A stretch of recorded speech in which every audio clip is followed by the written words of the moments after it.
Welcome to another episode of Infinite Games, a show about the misfits, rebels, and idealists reshaping the way we work, live, and play, all told through in-depth conversations with incredible entrepreneurs and investors. I'm Daniel Scrivener, and on the show today, I sit down with Rachel Sanders, co-founder and CEO of next-gen vitamin company Rootine, to learn all about how they're rethinking the daily multivitamin and shaking up a $150 billion market. In this episode, we cover why the current one-size-fits-all multivitamin is broken, how Rootine invented an entirely new approach that starts with understanding your genetics and current and blood levels, how they blend the perfect multivitamin for every customer, and how their approach to data-driven health and customized nutrition fits into the broader picture of the quantified health movement. To learn more about Rootine, visit rootine.com or follow them on Twitter at routine_co. You can also find our show notes and transcript for this episode at outlieracademy.com/61. For more great clips and quotes from Rachel, follow us on Twitter at Outlier Academy or subscribe to our YouTube channel at youtube.com/Outlier Academy. And now, let's jump into my conversation with Rachel Sanders. Rachel, welcome to Outlier Academy. I'm really excited about this conversation. Thank you for having me. Excited to be here. So we'll get into, and we're going to spend a lot of time today talking about Rootine and the vitamin and the DNA testing and the whole experience and product you guys have created over the last few years. But to start things out, for anyone that's not familiar with your background, can you give us a quick sketch of your story leading up to founding Rootine? Yeah, definitely. So I really started my career in healthcare and have spent over a decade at the intersection of healthcare and technology, everything from investment banking to product and strategy. And really during that time, pre-MBA, I saw what an opportunity there was to use data and use technology to improve how people experience their health solutions and just make it a better experience overall. I didn't know exactly what that was going to look like. And that's really what I focused my 2 years in my MBA on, is how do I make an impact? Where are the biggest opportunities to make a difference within healthcare, whether it's on healthcare spend or how consumers experience it. And I was really in the midst of founding my first company in the musculoskeletal space, which has a massive spend. 2/3 of the population has some sort of musculoskeletal issue. And during that experience, was experiencing tons of stress and fatigue and burnout, and really started to look across the board what I could do from a lifestyle perspective. I had some not great experiences earlier in my life with the mainstream medical community. And so I wanted to do lifestyle first, which means looking at everything from nutrition to exercise to sleep. And when I looked further into nutrition, saw that a lot of the issues I was experiencing were likely related to micronutrient deficiencies, among many other things.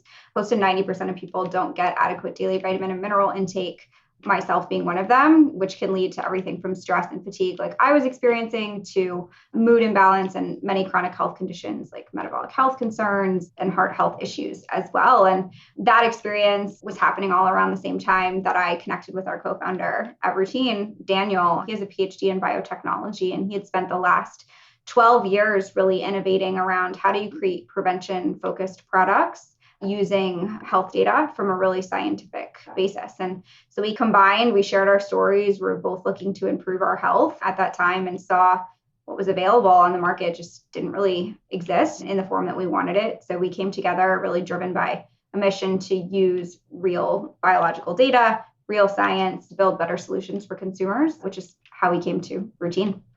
Exciting.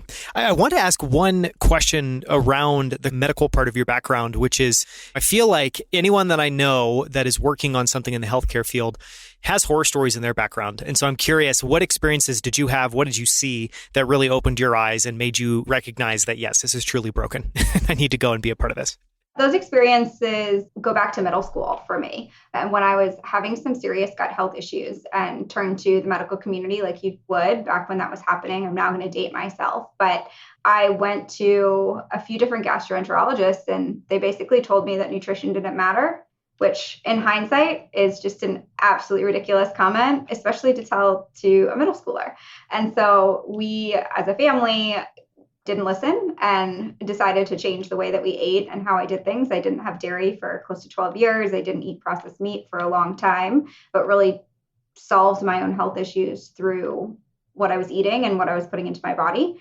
And thankfully, by the end of college, that was dealt with. It's still something I pay attention to, but that overarching experience, A, lasted for a long time, and B, it had a big impact on how I think about healthcare in general and prevention and proactive. is how it all came to be. Yeah, that's interesting. Before we get too deep into routine, I want to talk a little bit about this concept of data-driven health, because I know that that's clearly the kind of area of focus that you're focused on at Rootine. But I was curious, it also seems like a great way to paint a bigger picture for people. And so I wondered, maybe to start, if you could zoom way out, so way further out than just Rootine, and give us a sense for the data-driven health space as you see it and the things and companies that you think are interesting in it. Yeah, I mean, we're at a really exciting time across health and wellness, and that things that are possible now that were not possible 5 years ago and definitely not possible 10 years ago.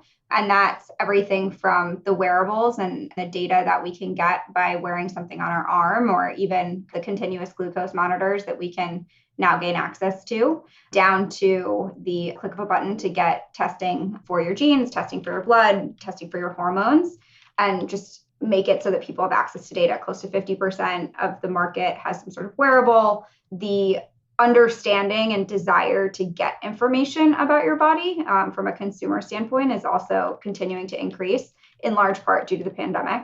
But we're just at this very, I would say the start, but it's a very exciting time when the technology is there and the demand is also there to make some really cool things happen in healthcare.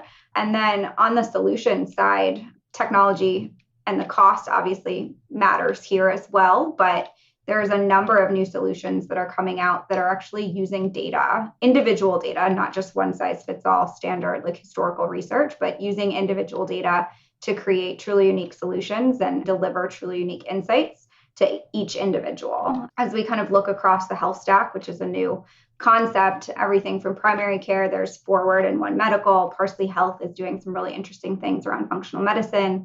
On the sleep side, 8 Sleep, as we think about sleep fitness, they're really pioneering that market.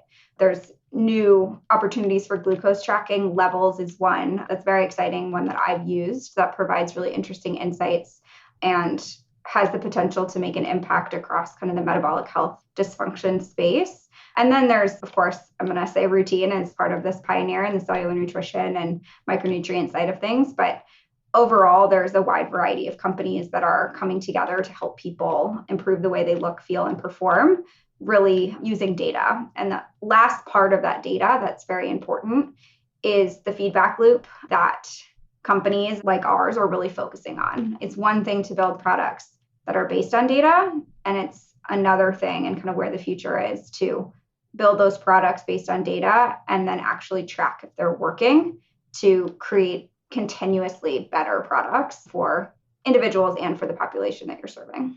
Yeah, which is fascinating. And it seems like the two things I would highlight there, and you touched on both of them, is that it feels like we're in the midst of a move, and this is incredibly exciting, of having a one-size-fits-all approach to medicine and fitness and health, to moving to have that be truly individual. And then also, say historically, you would go and see your doctor twice a year. I may have that totally wrong. Let's say you go see your doctor twice a year. So you're looking at data every 6 months, and moving to a world where you're going to be looking at data day by day, week by week, but even hour by hour. And I think what Levels is doing around tightening up that feedback loop for people in terms of seeing what they're eating and seeing how that's showing up in their glucoses is really interesting. It's a fascinating time. And so it seems like from one size fits all to individual, and then from very loose, very big range of sample sizes of data to getting really, really tight. Do I have that right? And anything else you would add there? Yes. And really, as we think about what that kind of looks like for the consumer, I truly envision that within the next 5 years, maybe a little bit longer, consumers are going to have basically a health data wallet. So they have a crypto wallet, they have their normal wallet, they're going to have a data wallet that they're going to be able to have access to. And they're not only going to take that and transport that into the products and solutions that use the data, but they're going to demand that what they're getting is actually personalized based on their data. And so really exciting times, both from what's possible from a business standpoint, but also where I believe consumer demand is really going. Yeah, I think so too. Although sometimes I struggle a little bit. It seems like but this is just the phase that we're in. We're seeing this massive proliferation. Ultimately, we'll see some consolidation and have that stuff start to settle. But today it feels like, oh man, so I've got, say I'm like the prototypical health and fitness enthusiast. I've got an 8 Sleep mattress that's giving me some data. I've got a Whoop band that's giving me other data. I've got my constant glucose monitor. It's giving me other data, which isn't a bad place to be. I mean, at least people are getting more data than ever before. But I mean, is your view as well too, that at some point we're going to enter that consolidation validation phase, or at least enter the phase where you're going to have a single platform that's going to integrate all of these things together in that data wallet idea? Yeah, and I actually think we're there. We're at the early stages. I'm seeing a ton of really interesting new companies coming out that are looking to solve that problem around consolidation. What we're doing at Routine is really focusing specifically on the micronutrient side and how all of those various data points come together to inform the precision formulas and insights. Beyond that, there's a number of companies that are thinking about, all right, how does the sleep data that you're getting from 8Sleep impact the glucose levels that you're seeing from Levels, which also impacts the recovery metrics that you're seeing from Loop? And how does that all work together? And how can you, most importantly, show it in a way that's useful for behavioral change and to really make an impact on what everyone is really trying to solve, which is improving health. We're one of the wealthiest nations in the world, and our health is continuously declining. And the number one cause of chronic disease right now is related to lifestyle and nutrition. And so a lot of these solutions are starting to answer that bigger question of how do we help people make better choices so that they stay healthier longer and increase their health span, which is a new term that's being used in addition to lifespan. Yeah, health span, that's really interesting. I've not heard that term. It's super interesting. So I want to start to get into Routine a little bit deeper. And one of the things I wanted to pull out is for a business like Routine, clearly you're building on top of some trends and technologies that are finally at a place that they're actually usable, and they're usable in an affordable way and in a way that's at scale. So what trends and technologies do you feel like have just been integral in your ability to build Routine? I think it makes sense to dive into a little bit more about what we do and how we do it. And then I'm happy to talk about the technologies that actually empower it. So Routine is really focused on optimizing health and human performance, specifically through nutrition. Today, we're empowering thousands of members to improve in areas across stress, sleep, immune health, and more. And we do that in a really simple way. So we help members gain access to their health data through at-home testing and of genes and other biometric data, as well as insights from bringing data that you already have from a 23andMe or other blood testing that you have. We then develop the precision formulas of up to 19 vitamins, minerals, and other specialty compounds based on those test results that are dosed specifically for each person, designed to optimize around their health goals and their biology. And then we have a really unique digital experience for people to track and improve their health on our dashboard. So when you look across everything that we do in our process, which is really this test, take, track approach. On the testing side, we are utilizing a number of technologies around the at-home health testing. We work with CLIA-certified laboratories to make sure that the samples are being processed in a really effective way. And then on the taking side, so we utilize our precision nutrition tech, which is AI that ingests the hundreds of data points that we look at across lifestyle, blood levels, and genetics, and then compares that data to thousands of clinical studies to create N=1 formulas. So when we say N=1, there's over 700 trillion different combinations just based on the genetic data that we're looking at alone. And then really on the tracking side, that's the AI that we're also utilizing there. Is everything that we do is based on the clinical studies and the health data, and that's how we create that foundational formula and those foundational insights. But then as you continue to progress and take Routine over time, we're tracking how well you're working towards your health goals, how well you're progressing, and then taking those outcomes and pushing them back into your formulas and those insights. And that helps us improve on an individual member basis, but also on a population basis. And ideally going forward, that will also help to figure out and help people make a bigger impact across the board. And you talked about it there, the lifestyle plus genetics plus blood levels, which I have a much simpler understanding of those things than you do. But the way that I would think about those things is it feels like that starts to paint a truly 360-degree view of your health. Maybe expand on each of those a little bit more and why are each of those so important inputs? Each data point really is critical in creating a holistic understanding of what's going on in your daily life and in your body. On the lifestyle side, we look at things like age, weight, biological sex, activity levels, and diet. And as we think about expanding that, we'll be expanding more into wearables and other lifestyle-based tracking opportunities. On the genetic side, we look at about 50 genetic variants that are all proven through clinical research to have an impact on how your body processes or utilizes various nutrients, or where you might have a predisposition to need additional support, whether it's heart health or brain health support. And then on the blood testing side, we look at levels for all of our various nutrients that we offer through both our at-home test as well as the ability to connect in with other tests.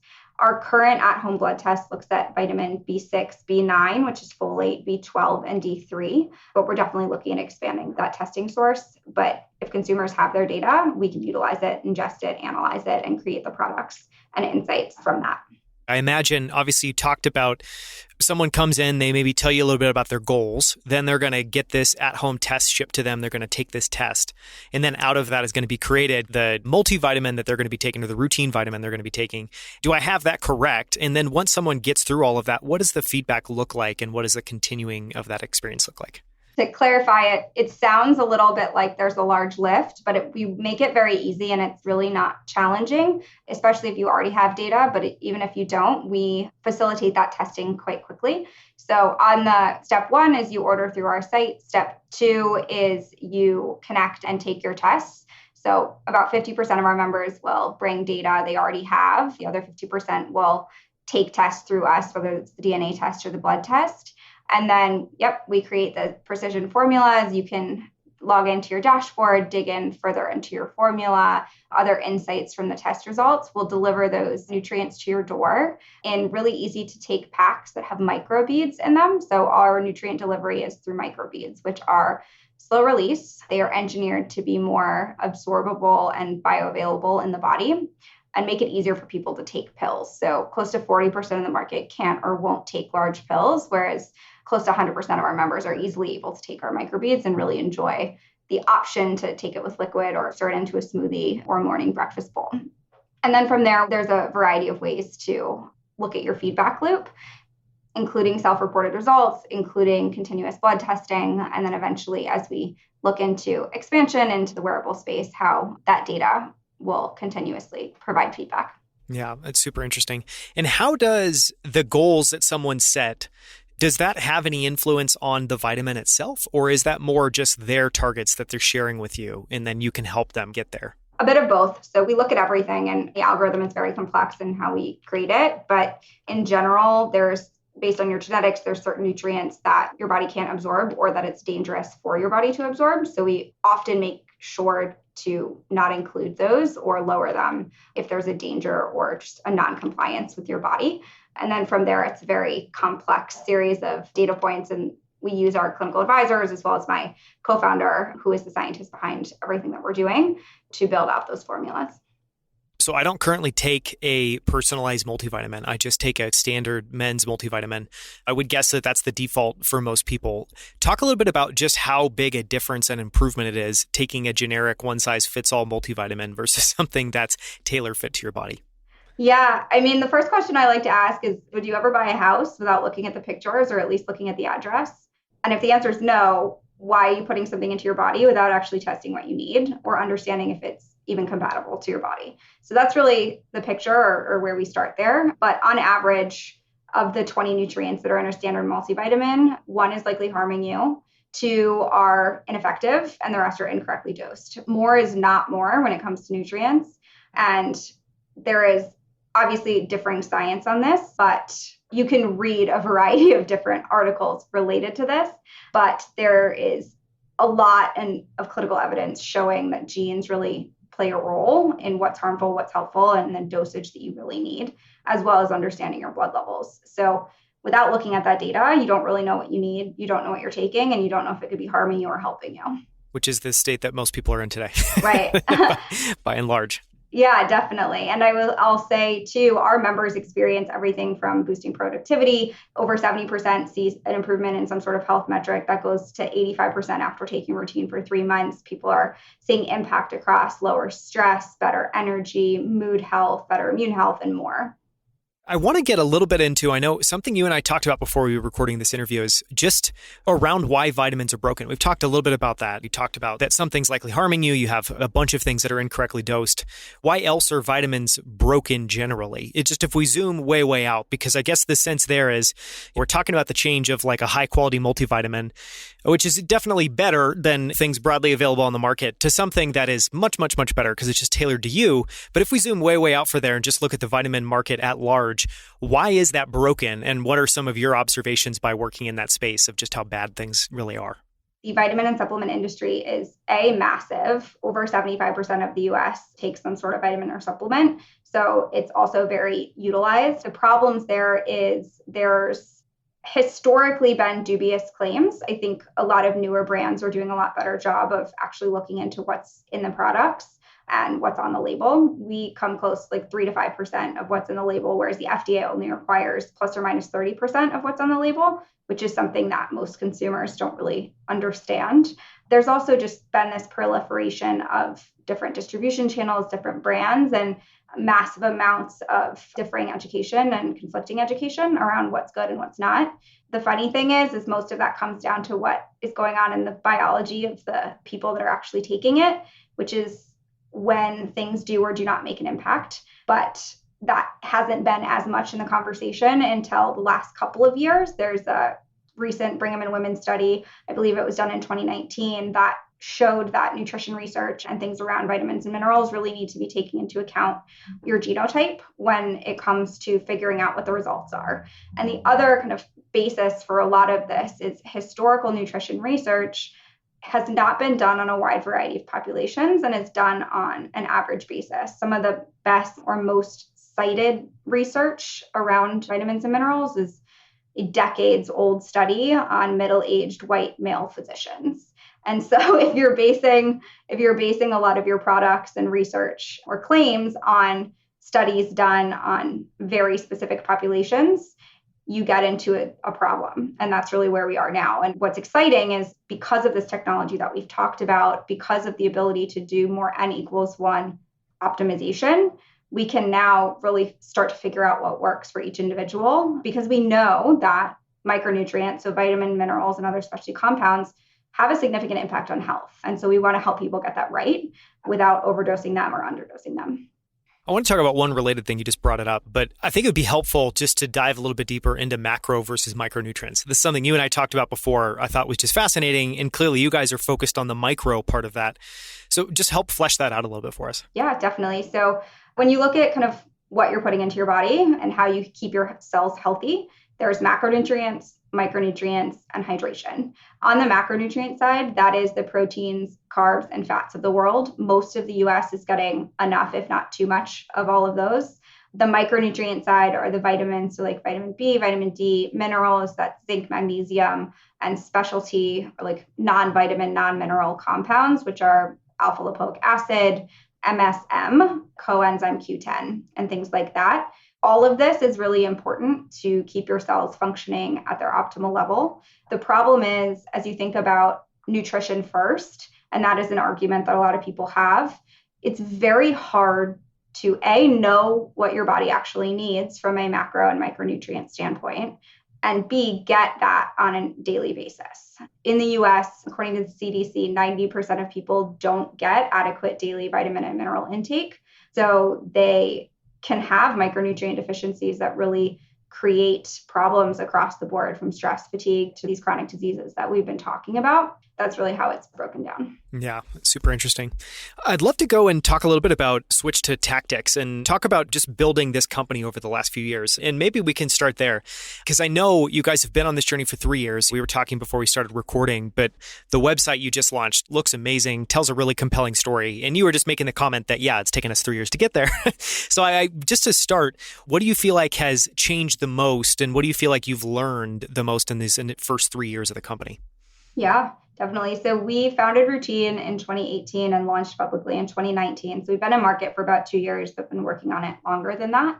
And we've really scaled from Daniel and I being the two people that did everything to a team of close to 10 now and continuing to grow, with scaling to thousands of people and making a true impact in their health. And so it's been a very exciting journey. We've definitely made mistakes, and it's been a fun kind of learning experience across the board, but we've really put a lot into figuring out what is our messaging, how do we tell this story, how do we continue to iterate based on feedback and keep talking to our members and talking to the people that love us and the people that hate us, and diving deeper into why on all of it and building out solutions that are better for them. And that's really where our blood testing came out of. Our member dashboard has really kind of iterated and improved around that, building out the tracking functionality. And we have a number of exciting new things in the product pipeline that are all coming from our conversations with our members and folks that really want more from us. They want more data-driven health solutions beyond just our foundational product, which is what we offer today. You talked about something there, listening to people that love you, listening to people that don't like you, or it just wasn't a fit. And I want to dive into that because that's something that every founder, every operator in a company, at least at the executive level, has to grapple with that question, how to deal with that feedback, what to listen to and what not to listen to. Do you have any lessons learned there or any insights?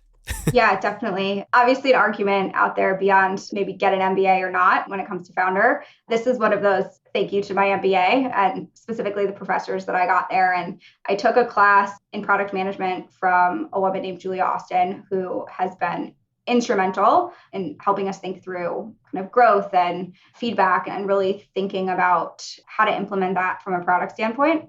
So most of the time I harken back to the lessons learned from her. She was CTO at DigitalOcean and she's been in product for 20 plus years. And so has a lot of experience on kind of the early Silicon Valley side of things.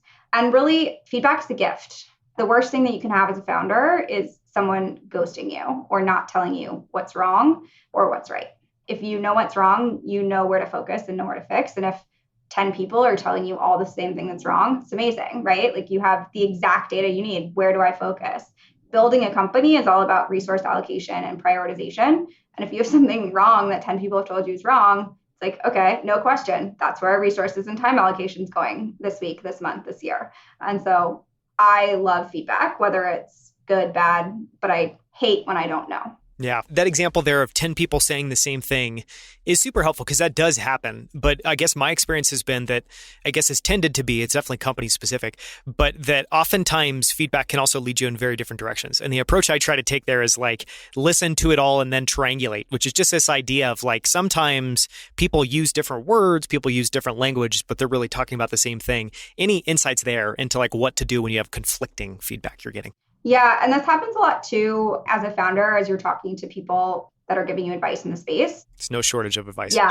Some people refer to it as mentor whiplash. And I guess the biggest piece of advice there is like you and your team know your business better than anyone else. You know it better than your customers. You know it better than your mentors. You know it better than your advisors and your investors. Everyone, most of the time, is trying to be helpful. So one is like digging in on the whys behind why people are saying certain things can lead to more information that's more helpful and more discernible information. And two, being okay with saying that's dumb or like we've tried it and it doesn't make sense. Or yeah, that's a great idea, but we're not ready for that. Like we don't have the resources or the money or the time to really dig into that further, but we're going to put that on our to-do list. Let's prioritize it as like 3 and come back to it. But being really confident that you and your team know the business, all of it's helpful, but really figuring out where you can make the biggest difference to move the company forward. Yeah, that's great advice, especially the confidence piece. Obviously, everyone is willing, often way too willing, to give you feedback. But ultimately, at the end of the day, you're the one that's going to have to square that up with resources and timing and prioritization. And so that makes a ton of sense. What has been the hardest and what's been the most fun parts of this journey for you so far? Yeah, I mean, I would say the hardest is being a founder is hard. There are a lot of high highs and a lot of low lows. And just making sure that you figure out a way to deal with it is super important. And that's advice I give to everyone. It's one, like, are you taking care of yourself? Because if you're not, there's no way you're going to get through it. And two, the best founders, and as you see people that have been successful and raised for multiple companies, there's this ability to level out those high highs and low lows and really just continue forward. Some people do it better than others, but that's just a general piece of advice that you hear, that you can't let your emotions get the best of you, but it's hard. You get a lot of no's, especially when it comes to fundraising, and you get a lot of no's when it comes to products. And there's a lot of problems that happen. I mean, we're continuing to live through one of the harder times, but that just happens on a daily basis. You're always putting out fires. You're always getting no's and figuring out a way to move forward. I've definitely flexed that muscle and learned a lot over the last 3 years on how to do that. And I do it much better now, but that's hard.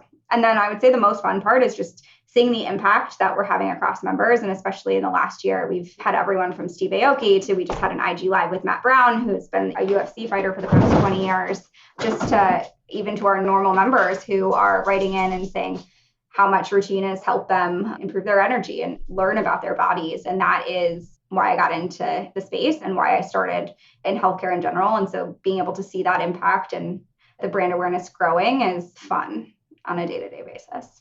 It's a long list when it comes to dealing with stress, anxiety, just feeling burnt out when you've just sprinted for a long period of time, or just feeling like you just don't have those ideas. I saw a tweet you had recently, which I loved, which was just something along the lines of like, take the day off, take time for yourself, love your future self. So that's one technique, which is obviously which is very common, but just actually making sure that you're taking time away. Are there other techniques you have for, I don't know, when you're feeling indecisive or you're feeling stress and anxiety, like journaling, like meditation, anything else that's really been helpful for you? Yeah. So first and foremost, I really pay attention across my health stack, across nutrition, exercise, and sleep.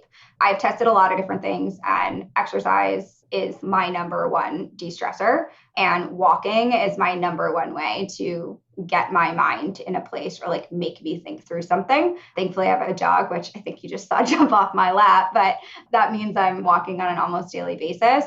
I also am really paying attention to what I'm putting in my body, both on a macro and micronutrient side. And there is a massive impact or connection between what you're eating and how you're moving and how your mind feels. If I'm doing nothing else, I am still doing that.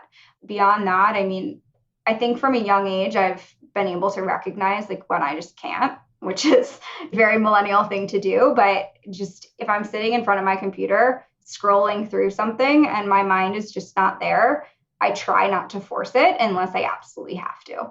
If that's happening, I take a break, I get up, I do yoga for 30 minutes, but I just try to get back there, and to give yourself that time is really important. I would say the founders that we've evangelized of the past 10, 15 years, there's generally this mindset of just go, go, go, go, go, like continue to do what you're doing. And we've seen people burn out. We've seen the health problems.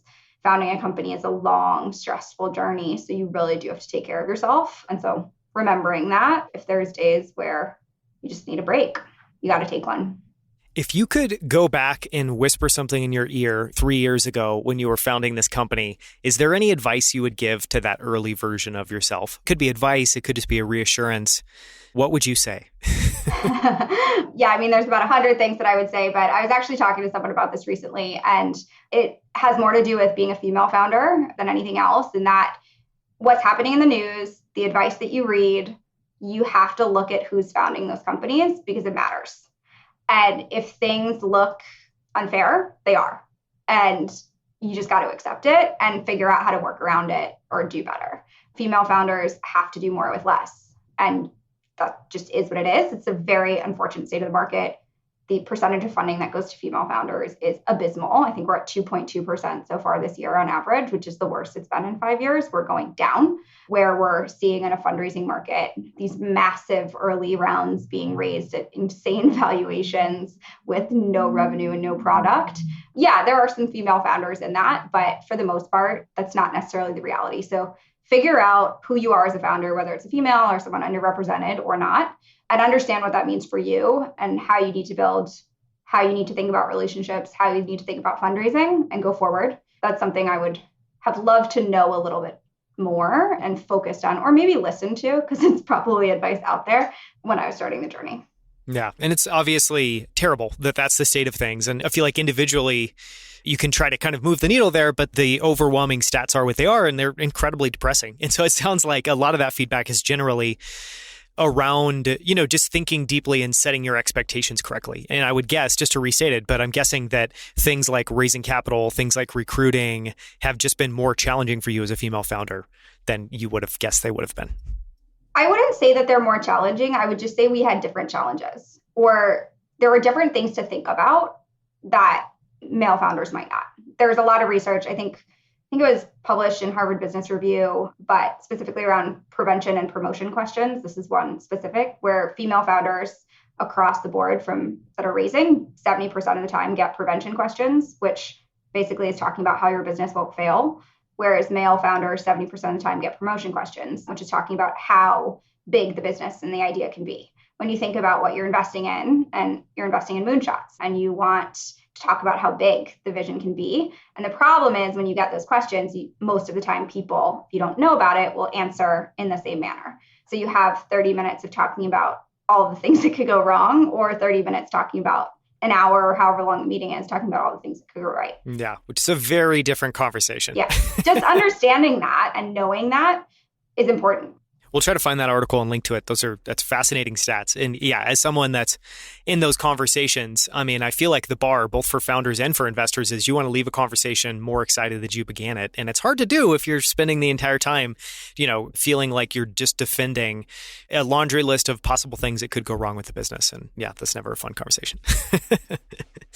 I want to ask one more question, and that's around, so I highly encourage, we'll link to it in the show notes, but the website you just shipped, I think is beautiful. You guys have done an incredible job on marketing. And I was telling you before we recorded, and you were sharing a little bit of the backstory that obviously the first important data point is you've been working on this problem for 3 years. You've learned a lot. The second important data point is you've been working for 9 months on just branding and messaging and storytelling. But the reason I wanted to call that out and ask you a question around that is every founder struggles with that. And I would say most get it wrong, or most aren't able to, I guess, have the success that I think you guys have had so far. So what advice would you give there to other founders that are really trying to figure out how to take this amorphous thing that's really exciting and interesting in their mind and make it this tangible thing that anyone can grab onto and just get excited about? Yeah, the biggest piece of advice that I had back, I guess it would have been last fall, so almost a year ago, as we were thinking about what are the next steps, how are we going to scale this? I watched an all-raise boot camp course led by Alexandra at 8 Sleep, who is one of the co-founders and head of marketing. And she said in that talk that spending the money to think about the positioning and really truly tell the story of their vision and differentiate it in a competitive space against Casper was the best money and best time that they had spent. And it was a similar question that we had been having is, look, we're so much more than a multivitamin company. We are so much more than a vitamin company in general. How do we tell that story and how do we bring that positioning to the forefront in a really easy, clear, simple way with great visual design? And so that specifically really spoke to me. And I was like, all right, you know what? We need experts. We need people who have done this before. We need help and we need to invest the time, resources, and money to make this happen. And we did. And we're still in the process of doing it. And it's hard to make that decision, but you can only get so far, especially building a consumer brand, without bringing in that expert help.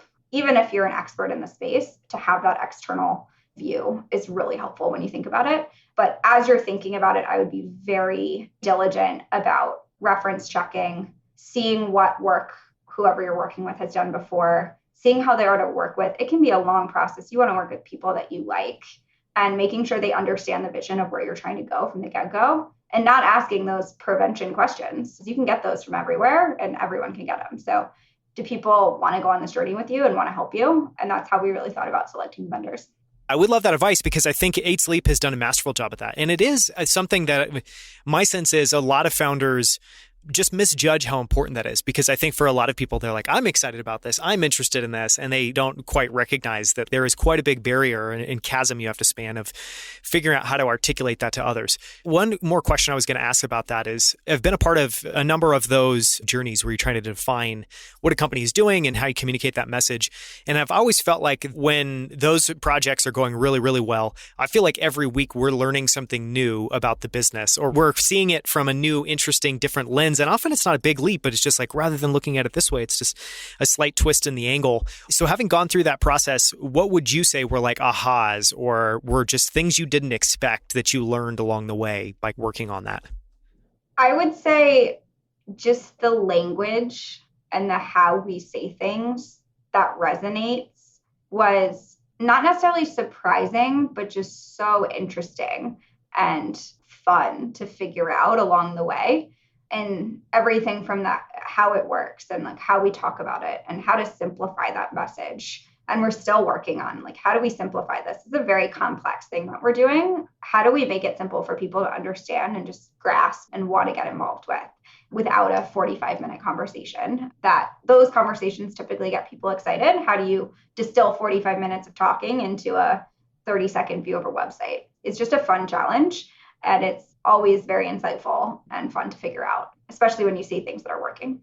Yeah. And I would just say to plus one that on those projects, especially, you learn that copywriters are just insanely valuable in terms of being able to take something that's amorphous and turning it into something that's really compelling. And I feel like that's a battle I've fought with multiple founders of just really trying to convince them that, hey, it's a profession to actually write. We should just go pay somebody that can go and do this. And anyway, so it's wonderful that you were able to cross that barrier, I imagine, without much arguing. Where can people that are interested go to learn about Rootine, and where can they go to follow you? Yeah, definitely. So you can find us at our website, which is rootine.co, spelled Rootine. And you can find us on social at routine_co. In terms of following me, you can find me on Twitter at Rachel S. Sanders. And you have some great stuff on Twitter, so I highly recommend people follow you. Thank you so much for the time. This has been a just fascinating conversation. I appreciate it, Rachel. Yes, thank you so much. Thanks for having me. Thank you so much for listening. You can find the show notes and transcript for this episode at outlieracademy.com/61, including links to everything we discussed, as well as a collection of 5 books, articles, and videos you can explore to learn more about the power of data-driven health and nutrition. For more from Rachel, listen to the short bonus episode that follows this one in episode 62. There, I dive into everything from Rachel's habits and routines to the tools she loves, her favorite books, and more, all in less than 20 minutes. Finally, visit outlieracademy.com to explore more incredible interviews with the founders of Rally, Titan, Superhuman, Primal Kitchen, as well as best-selling authors and some of the world's smartest investors. I hope you enjoyed the show. I'll see you right here next week on Infinite Games by Outlier Academy.